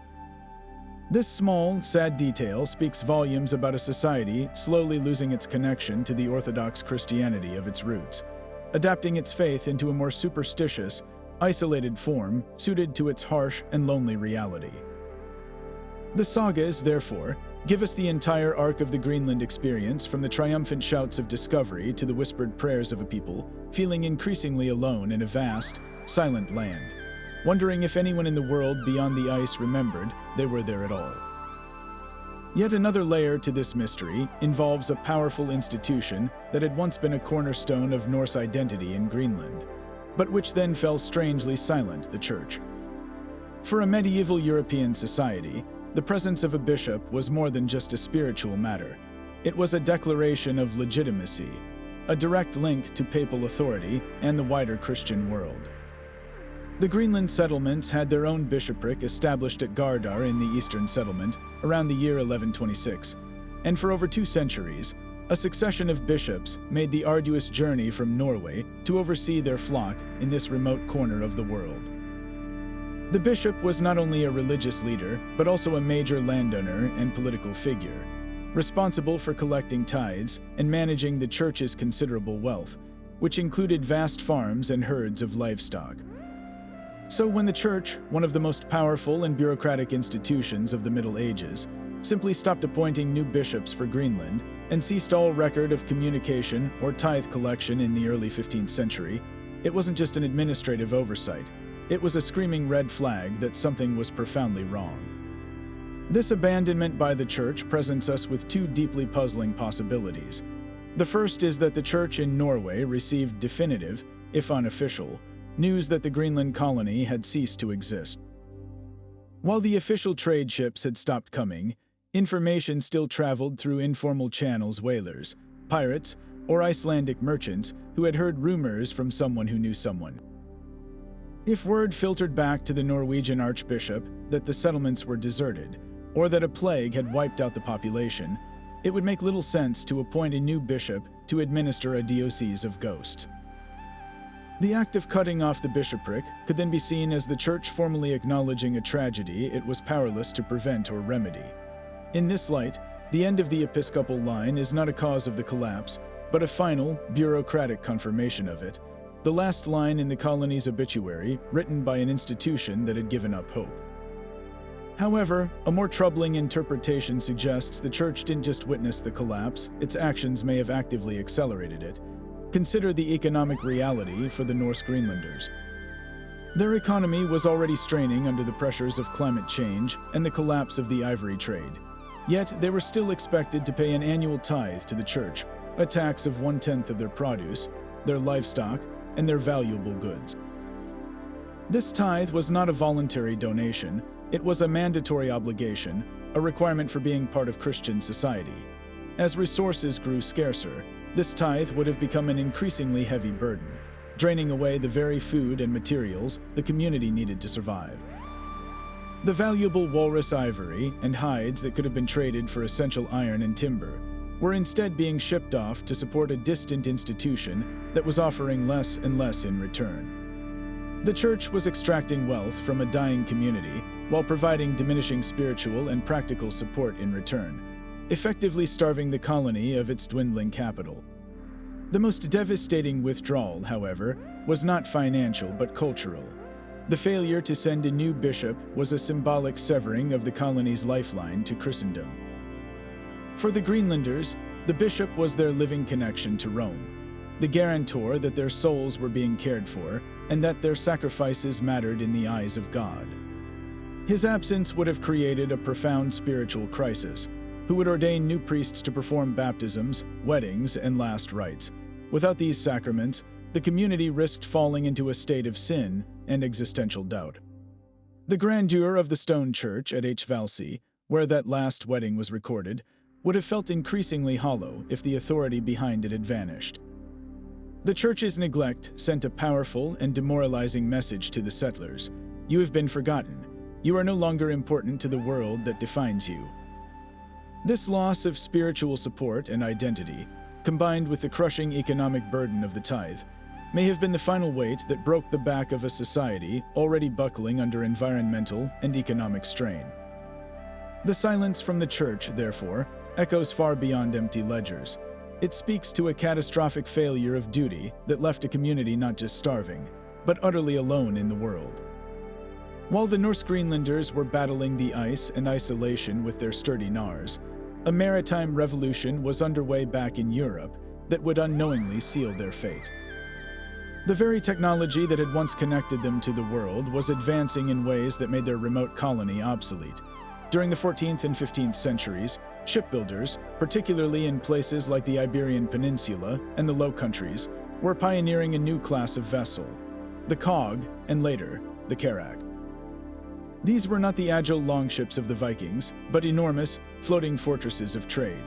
With their high sides, massive single sails, and deep, rounded hulls, they could carry exponentially more cargo than a Norse gnar, and withstand the punishing waves of the open Atlantic far more reliably. This was the birth of the true ocean-going freighter, and it fundamentally redrew the map of profitable trade routes. For a Norwegian merchant, the calculus of risk and reward shifted dramatically. Why would you risk your valuable new cog, your crew, and your entire cargo on the treacherous, ice-choked journey to Greenland? The old route north from Norway, past the Shetland Islands and then west to Iceland before tackling the dangerous stretch to Greenland, was now seen as an unnecessary and perilous detour. The new European ships were built to sail further south, utilizing more favorable winds and currents to head directly for the rich fishing grounds of the Grand Banks off Newfoundland, or to continue south to even more lucrative markets. The walrus ivory that had once been Greenland's golden ticket was now a niche product, its value crushed by the influx of superior elephant ivory arriving on these same large ships via new southern trade routes with Africa and Asia. Greenland simply fell off the economic map, a forgotten stop on an old, inefficient path that the new world of commerce had no reason to travel. This technological leap created a form of isolation far more absolute than any sea ice. It wasn't just that the journey was dangerous, it was that it became utterly illogical from a commercial standpoint. The maritime networks that had once been the lifeblood of the Norse settlements didn't just fray. They were deliberately rerouted around them, leaving Greenland in a silent eddy of history. The last few Nars that might have braved the voyage were likely owned by the Greenlanders themselves, and without regular contact, their own shipbuilding and repair skills would have dwindled along with their supply of imported iron and timber. They were left watching an empty horizon, not knowing that the ships had gotten bigger and the world had gotten smaller, but that the new routes now bypassed their homeland completely. The silence that followed was the sound of progress passing them by, a reminder that even the greatest pioneers can be stranded by the relentless tide of innovation. For centuries, the story of Greenland's vanished Vikings has been told through a European lens, pieced together from sagas written far away and artifacts left behind in empty longhouses. But there is another history of this land, one that has been passed down through generations not on parchment, but in the spoken word. To truly understand the final chapter of the Norse in Greenland, we must turn to the people who never left, the ones who watched the newcomers arrive, struggle, and ultimately fade away, the Inuit. Their oral traditions and the archaeological record of their camps offer a profoundly different and often overlooked perspective, suggesting a story not just of silent abandonment, but of complex and sometimes violent encounters. Inuit oral histories, meticulously preserved and shared by elders, are not mere folklore. They are a sophisticated historical record that encodes generations of observation and experience. One of the most persistent and chilling narratives is the story of the Kavlunate, a term often used for Europeans of foreign origin and their conflict with the Inuit. A central tale, told in various forms across different regions, describes a final, brutal clash. According to these accounts, the Norse, perhaps driven by desperation or hunger, began to raid Inuit camps, stealing valuable seal meat and other resources. In one version, the Norse attacked an Inuit hunting party, killing all but one young boy, who managed to escape. This boy returned to his people and told them of the atrocity, galvanizing them into action. The stories then describe a carefully planned retaliation. The Inuit, masters of their environment, used their knowledge to their advantage. They are said to have waited until the Norsemen were away from their main settlement, perhaps on a hunting expedition. Then, using their swift and silent kayaks, they approached the Norse farms. The tales describe a swift and decisive attack on the settlement, targeting those who remain. This narrative, while stark, provides a possible explanation for the sudden abandonment of the Western settlement that archaeology hints at not a slow famine, but a single, catastrophic event that wiped out the community. Beyond these tales of conflict, the archaeological footprint of the two cultures reveals a fascinating and tragic paradox. We find evidence of the two peoples living in close proximity, sometimes even seasonally occupying the same areas, yet the material record shows a stunning lack of direct exchange. At Inuit sites dating to the period of Norse decline, archaeologists have unearthed a handful of compelling Norse artifacts, fragments of wrought iron that have been reworked into native-style blades, pieces of bronze used as decorative pendants, and even scraps of woolen cloth. These items weren't acquired through trade in the way we might imagine. They show signs of being salvaged. It appears the Inuit were scavenging from abandoned Norse sites, collecting useful materials from the ruins of a failed culture, and ingeniously adapting them to their own needs. This isn't evidence of live trade between neighbors. It's evidence of one culture sifting through the bones of another. This near-total absence of cultural borrowing cuts to the heart of the mystery. Here were two groups with everything to gain from each other. The Norse were starving, locked into a failing agricultural model, while the Inuit thrived on a rich and reliable marine diet. The Norse desperately needed the Inuits' technology, the toggle-headed harpoons that could secure a seal, the skin-covered kayaks for hunting in icy waters, and the knowledge of how to hunt the great whales. Yet, as we've seen from the Norse skeletal remains, they largely refused to adopt this lifestyle. From the Inuit perspective, the Kavlunate must have seemed bewilderingly stubborn, even foolish. They built their houses from stone and turf that offered poor mobility. They wore heavy woolen clothes that became deadly when wet, and they clung to their livestock even as the animals dwindled. Why would they not embrace the proven methods of survival that surrounded them? The answer may lie in a deep-seated cultural chasm that was too wide for either side to cross. The Inuit, as nomadic hunters, likely viewed the Norse as odd and inflexible intruders, people who were inexplicably tied to their stone houses and who possessed intriguing but ultimately puzzling technologies like metal and bread-making. The Norse, on the other hand, saw themselves as civilized Christians and likely viewed the Inuits' nomadic, shamanistic way of life as primitive and pagan. This wasn't just a technological mismatch, it was a cosmological one. For the Norse to fully adopt the Inuit way of life would have meant more than just learning to hunt seal. It would have meant abandoning their very identity as European farmers, subjects of a king, and members of Christendom. That was a price they apparently were not willing to pay, even for survival.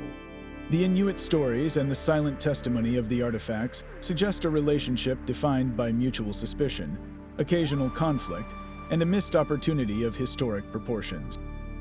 The end, from this perspective, was not a quiet fading away, but a violent and definitive conclusion to a long period of tension. The people who had mastered the Arctic watched as the strangers who could not adapt finally fell.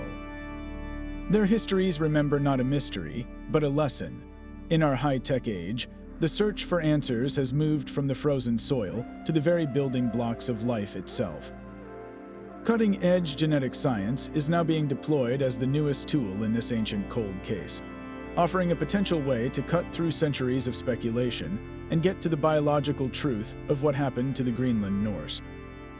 Researchers are approaching the mystery from two powerful angles, analyzing the DNA of living populations to trace a migration back to Greenland, and examining ancient genetic material from the long-buried remains of the settlers themselves for clues to their final days.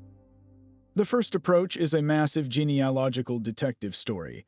The premise is elegant in its logic. If the Norse Greenlanders did not simply die out, but instead evacuated their settlements and sailed back to Iceland or Scandinavia, their genetic signature should be detectable in the modern populations of those countries.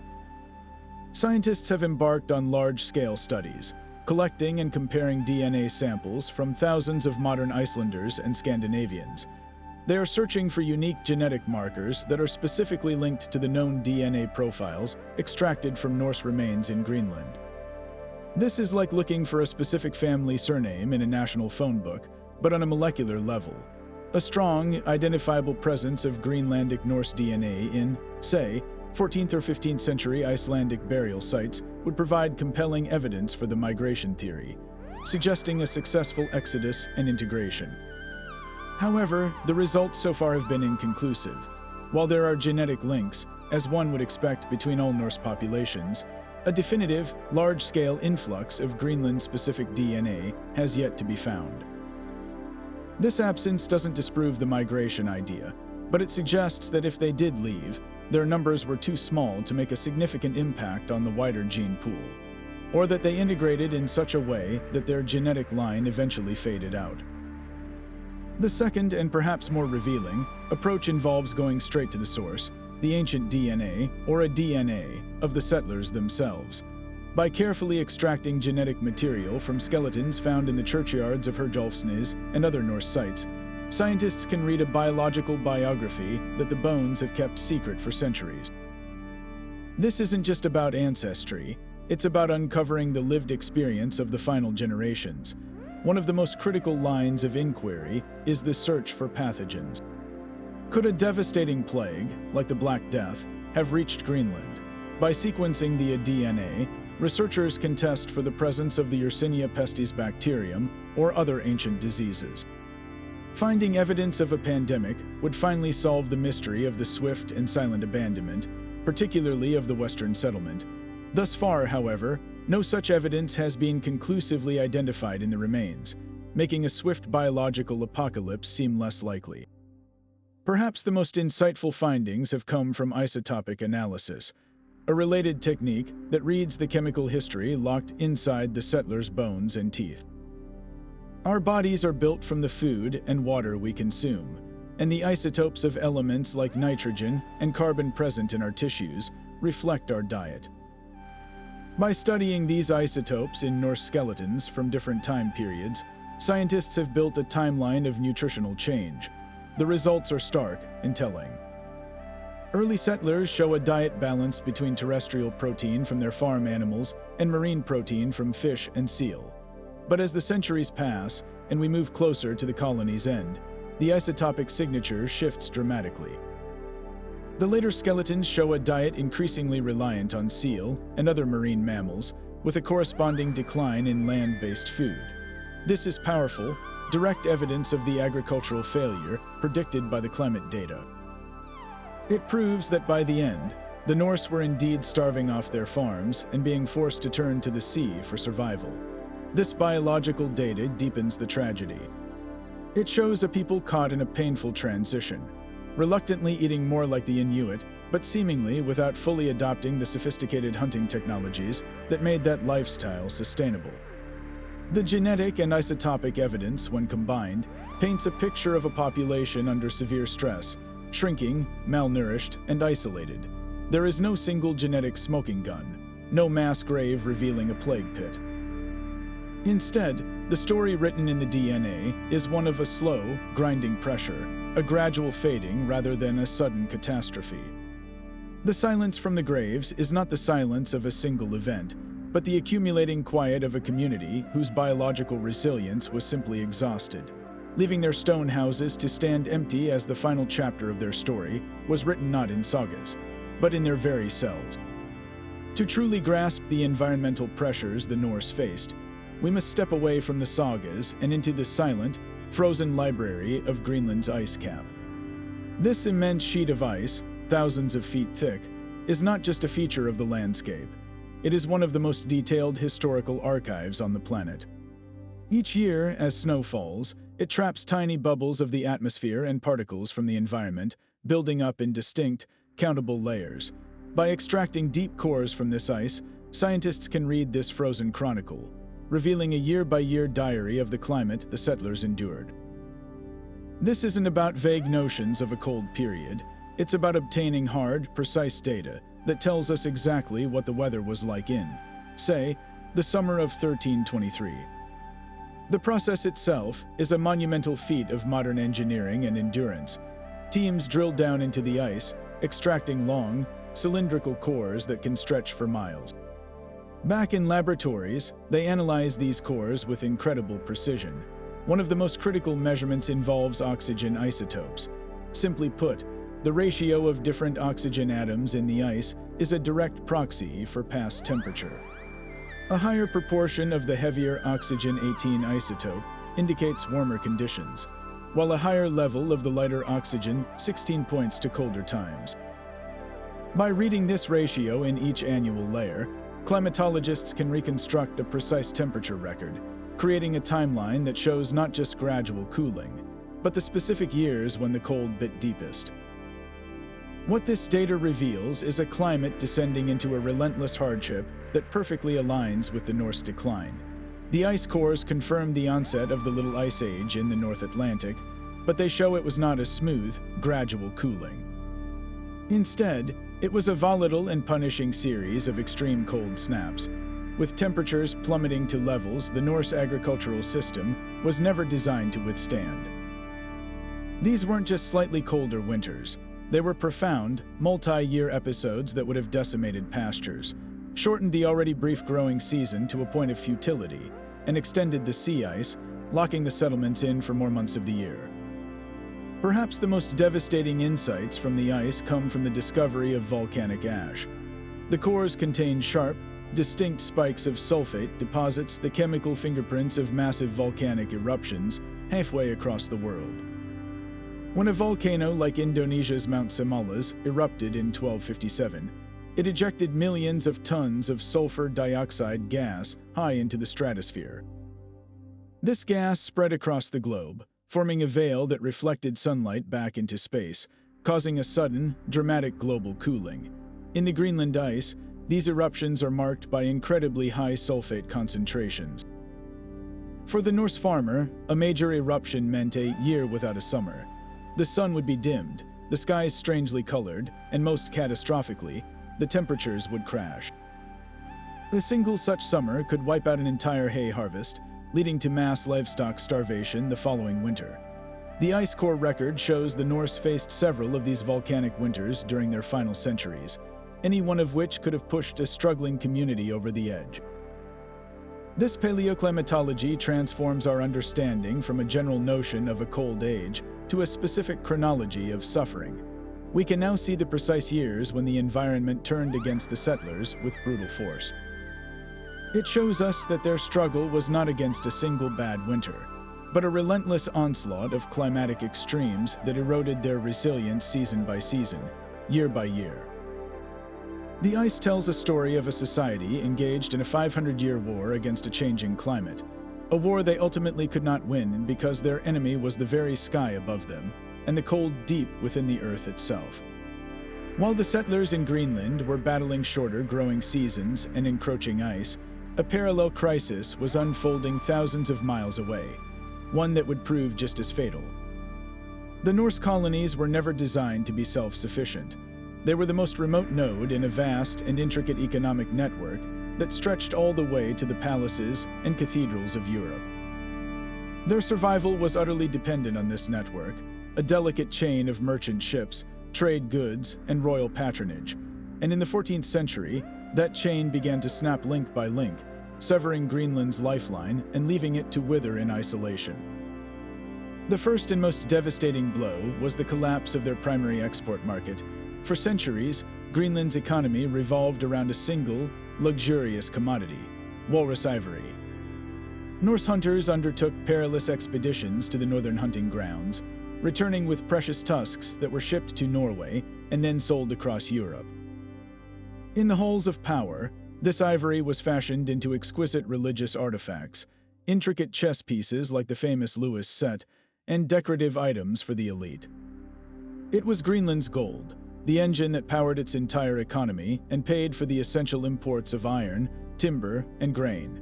But in the 13th and 14th centuries, Europe's tastes and trade routes underwent a radical transformation. The Crusades and expanding diplomatic relations with the Islamic world flung open new doors to the south. Suddenly, European markets were flooded with a superior product: elephant ivory from Africa. This ivory was larger, softer, easier for craftsmen to carve, and often arrived through more reliable and established trade channels. Why would a wealthy bishop or noble pay a premium for smaller, denser, yellowish walrus tusks from the edge of the world when they could get magnificent elephant tusks? Almost overnight, Greenland's niche market evaporated. The value of their only significant export plummeted, making the treacherous transatlantic voyage a high-risk, low-reward endeavor for any Norwegian merchant. This economic shock was compounded by profound political instability at the very heart of their world. Norway, the colonial power that claimed authority over Greenland and was the primary conduit for its trade, was itself descending into chaos. The 14th century was a brutal period for the Norwegian kingdom, ravaged by the Black Death, which may have killed over half of its population. This catastrophic depopulation crippled its economy and decimated its maritime capabilities. There simply weren't enough sailors, merchants, or ships to maintain regular contact with a far-flung territory. Furthermore, Norway entered into a series of personal unions, first with Sweden and then with Denmark, which gradually shifted the crown's political and economic focus away from the North Atlantic and towards the Baltic and mainland Europe. The Norwegian crown, which had once actively encouraged and somewhat protected the Greenland trade, now had neither the resources nor the interest to do so. The settlements, which had always relied on royal demand for their ivory to pay tithes and taxes, found their most important patrons suddenly absent, looking the other way. Finally, a revolution in maritime technology and trade routes rendered the old path to Greenland obsolete. The Nars that had once braved the North Atlantic were being replaced by a new generation of larger, more robust cargo ships like the Cog and the Kerak. These vessels were designed for bulk carrying on open ocean routes, and they enabled a fundamental shift in European commerce. Merchant ships from Portugal, England, and the Hanseatic League began bypassing the old northern circuit entirely. Instead of sailing north to Iceland and then west to Greenland, they dropped south, utilizing favorable winds and currents to head directly for the incredibly rich cod fisheries of the Grand Banks off Newfoundland, or to continue on to even more lucrative markets in the Mediterranean and Africa. The North Atlantic became a backwater, a cul-de-sac that the new globalized trade simply sailed around. A voyage to Greenland was no longer just dangerous, it was illogical, a detour into economic irrelevance. The combined effect of these forces was a slow, suffocating economic strangulation. With no valuable exports to offer, no strong royal patron to organize trade, and no merchants willing to make the journey, the ships simply stopped coming. And without those ships, the Greenland Norse lost access to the essentials they could not produce themselves. Their supply of iron for tools and weapons dwindled, making it impossible to maintain their farming implements or, crucially, their own ships. Their source of timber for repair and new construction vanished, trapping them on the island. Even their cultural connection to Europe frayed, as they received no new priests, no news, and no reinforcement of their identity. They were not just geographically isolated, they were economically and culturally marooned. A community that the rest of the world had quietly calculated was no longer worth the cost of a visit. The silence that settled over Greenland was, in large part, the sound of an economic network shutting down, leaving the settlers to face the encroaching ice with empty hands and broken tools. Of course, some of the most captivating ideas about the vanished Vikings step beyond the boundaries of conventional history, venturing into the realm of creative speculation and enduring folklore. One persistent theory suggests that the Greenlanders, facing annihilation, didn't simply fade away, but instead undertook a final, desperate migration west not as explorers, but as refugees. The logic is compelling. They knew the lands existed from the Sagas and their own base at Elant's Ox Meadows. If their ships were still seaworthy, why would they sail east into the empty, ice-choked ocean towards a homeland that had forgotten them, when they could head west towards the forested shores of Markland or Vinland? Perhaps the entire population of the eastern settlement packed their remaining belongings and set sail, hoping to establish a new community beyond the reach of the ice, merging with the indigenous populations or carving out a hidden existence that simply wasn't recorded by European history. While no archaeological evidence supports a large-scale Norse colonization deeper into North America, the possibility of a small, lost band of settlers being absorbed into First Nations communities remains a tantalizing, if unproven, notion that captures the imagination. This idea of a secret relocation fuels even more exotic speculation. Could some of the settlers have sailed north instead of west, seeking solace in the isolated fjords of a virtually unknown Arctic? There are whispers, though entirely lacking in proof, of mysterious blonde-haired, blue-eyed tribes among the Inuit, or of strange ruins found deep in the Canadian wilderness that don't match any known indigenous building styles. Another fringe theory suggests they might have been assimilated not by the Inuit of Greenland, but by the Dorset people, a Paleo-Eskimo culture that was itself being displaced by the Thule Inuit around the same time the Norse were declining.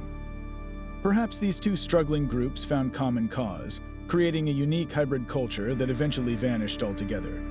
These stories, while exciting, are the historical equivalent of finding shapes in the clouds.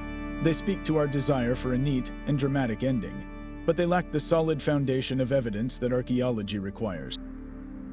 And where evidence is absent, mythology and the supernatural often rush in to fill the void. Greenlandic and Icelandic folklore, centuries removed from the events, began to weave its own explanations for the silence. Some tales speak of the settlements falling under a curse, a punishment for abandoning the Old Norse gods or for committing some unspeakable sin that angered the land itself. Other stories, darker in tone, introduce mythical creatures from Inuit and Norse cosmology. Could the fearsome Tupilak, a monstrous creature of Inuit legend brought to life by a shaman to destroy enemies, have been unleashed upon the Norse? Or perhaps they fell victim to the Holgefolk, the hidden people of Icelandic folklore, who were said to steal children and lead travelers astray in the mist beings, whose influence might have grown in the telling to explain the disappearance of whole communities. In our modern era, these ancient mysteries have been adopted and adapted by popular culture, often amplified for dramatic effect. The Vikings' abrupt exit has been woven into narratives involving extraterrestrial intervention, secret societies, or even portals to other dimensions theories that say more about our contemporary fascination with the paranormal than they do about historical fact. While these ideas are not taken seriously by scholars, their persistence highlights something important about this mystery. The complete absence of a clear ending creates a vacuum, and humanity has never been comfortable with a vacuum. We are hardwired to seek patterns and answers, to create narratives that make sense of the senseless. The Lost Viking Settlements, therefore, have become a blank canvas onto which we project our own fears, our sense of adventure, and our deep-seated need for a story to have a conclusion, even if we have to invent that conclusion ourselves. These speculations, from the plausible to the fantastic, are not just distractions. They are a testament to the enduring power of this mystery to captivate and haunt us, ensuring that the Greenland Norse are remembered not just for how they lived, but for the profound and echoing silence they left behind. But the story of these lost settlements is far from a closed book. Even today, the search continues with a renewed vigor, fueled by 21st century technology and an enduring fascination with this Arctic mystery. Archaeologists are no longer just digging with trowels. They're scanning from space, probing the ocean floor, and using cutting-edge science to ask new questions of old evidence, and in the process, they are gradually rewriting the final chapters of the Norse-Greenland saga.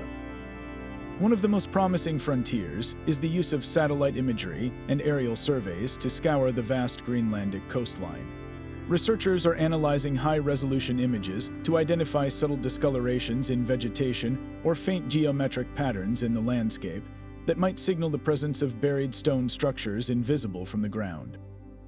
These Paleo-Scandinavian signatures have already led to the identification of dozens of potential new sites, including several far north of the known eastern settlement boundary, suggesting the Norse may have ranged further and established more outposts than we ever imagined, perhaps in a desperate final push to find new resources as their core territories failed. Underwater archaeology is also opening a thrilling new chapter in the investigation. The icy waters around Greenland have long been considered a potential graveyard for Norse Nars, ships that succumb to storms or sea ice while trying to maintain that vital connection to Iceland. Marine archaeologists are now using side-scan sonar and remotely operated vehicles to systematically search these depths. Finding a preserved Viking shipwreck in these cold, low-oxygen waters would be a discovery of unparalleled significance. Its cargo, whether it held imported iron and timber or exports of ivory and hides, would provide an instantaneous snapshot of the colony's economic health in its final decades, telling us definitively what they were trading for and what they had left to offer the world. Perhaps the most dramatic recent discoveries are coming from sites on land that were previously examined, but are now being re-evaluated with fresh eyes and new techniques. At a site known as the Farm Beneath the Sand in the Western Settlement, permafrost has acted as a deep freeze, preserving organic materials for centuries. Here, archaeologists have recovered incredibly rare finds like Norse clothing, including a well-preserved hooded garment and even strands of human hair. Analysis of this hair through a technique called isotopic analysis is providing a direct, personal record of diet. The results confirm the tragic narrative of a people in nutritional decline, showing a sharp shift from a land-based diet to a more marine-focused one in the settlement's final years. This isn't just data.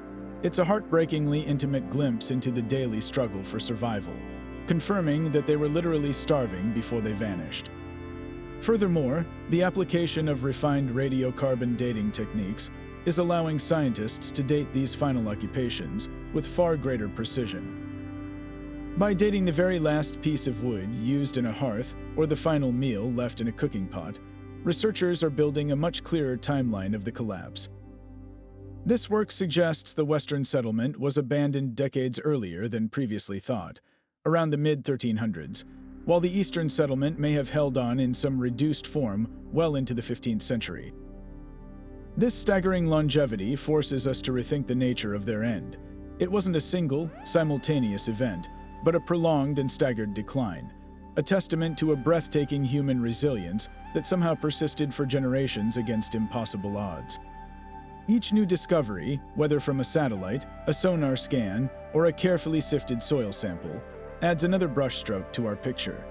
transforming the Vikings of Greenland from a monolithic mystery into a complex society of individuals who fought for their home until the very last light flickered out. So where does this leave us after centuries of investigation, with all our satellite imagery and ice core data and genetic testing? The truth is, the disappearance of the Norse Greenlanders remains one of history's most captivating cold cases because there is no single, satisfying answer. We are not looking for one culprit, but rather piecing together a perfect storm of calamities. The climate data from the ice cores is undeniably a relentless, chilling downturn that strangled their agriculture. The economic evidence is equally clear. Their sole export became worthless as European markets shifted, and their lifeline to the world was severed. The archaeological record shows a people stubbornly clinging to a dying way of life, refusing to fully adapt even as their children grew malnourished. And the sagas themselves hint at internal strife and a growing, profound isolation. None of these theories alone is sufficient, but woven together, they form a tapestry of decline so comprehensive it feels inevitable. This lack of a definitive answer is, in itself, the heart of the mystery's enduring power. It forces us to reflect on larger, more universal themes about the human condition. The story of the Greenland Norse is a profound lesson in the fragility of civilization. Here was a society of unparalleled boldness and ingenuity, masters of the sea, who carved a European commonwealth out of the Arctic wilderness. They built churches and levied taxes and lived by written law on the very edge of the habitable world. And yet, their entire project proved astonishingly fragile. It was a complex system reliant on a delicate balance of trade, climate, and cultural identity. When that balance was disrupted by a shift in global markets, by a volcanic eruption on the other side of the planet, by a creeping sheet of ice, the entire edifice crumbled. Their fate is a humbling reminder that no civilization, no matter how ambitious or resilient, is immune to the forces of change. Yet, their story is also a startling study in cultural persistence.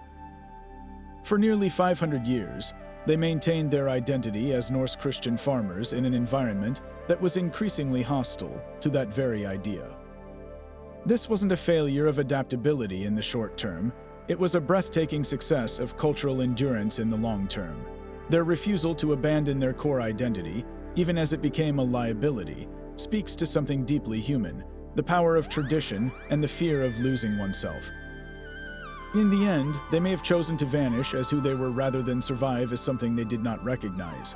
This tragic nobility is what makes their silence so haunting. We are left with a final, unanswered question that resonates through the centuries. At what point does adaptation become surrender? And at what point does cultural persistence become a death sentence? The Lost Viking Settlements stand as a permanent monument to that dilemma, a ghostly reminder from the past that the greatest challenges we face are often not just environmental or economic, but the battle to remain who we are in a world that is constantly, and sometimes ruthlessly,